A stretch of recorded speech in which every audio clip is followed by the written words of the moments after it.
Mes amis, bien le bonsoir. Vous savez, un des problèmes avec les influenceurs, c'est qu'ils vous montrent pas l'envers du décor. Moi, je vous le montre. Alors voilà, ça fait 2 heures que je suis au lit.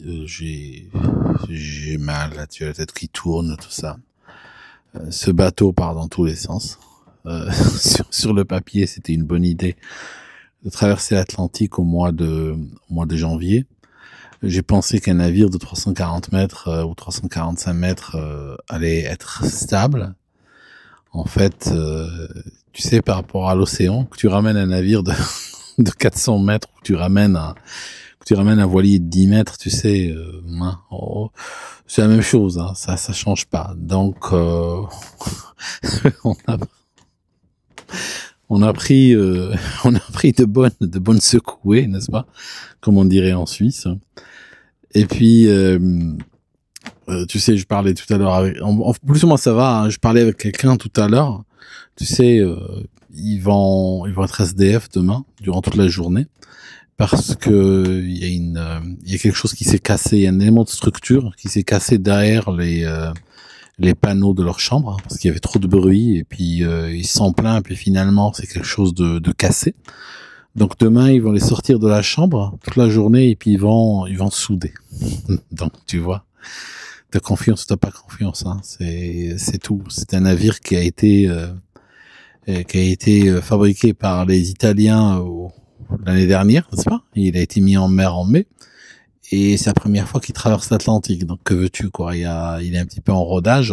Donc potentiellement il y a des choses qui cassent, tout ça, mais bon. Hein, c'est les aléas, qu'est-ce que tu veux, c'est comme ça et pas, c'est comme ça et pas autrement. Alors l'autre souci avec ce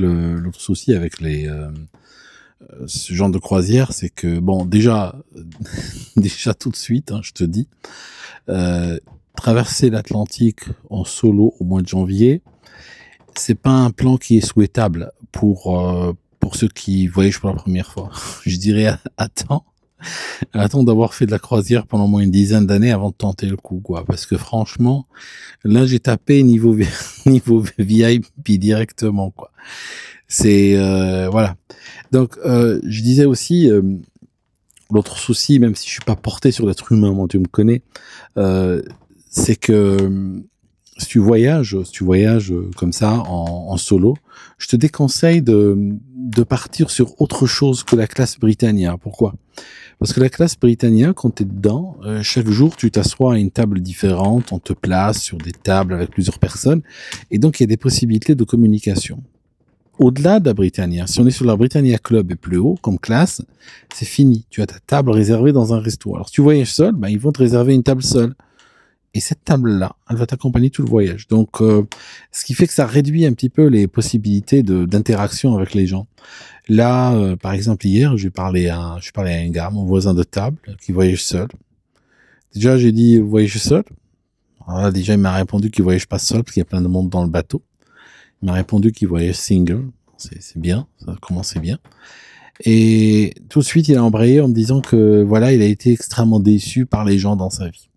Donc, vous comprenez, c'est pas le genre de gars avec lequel t'aimerais te retrouver sur une île déserte ou sur un radeau. Genre sur un radeau de fortune, le mec il te dit, écoute, ça c'est mon coin, ça c'est le tien, on place une frontière ici, tu me parles pas quoi.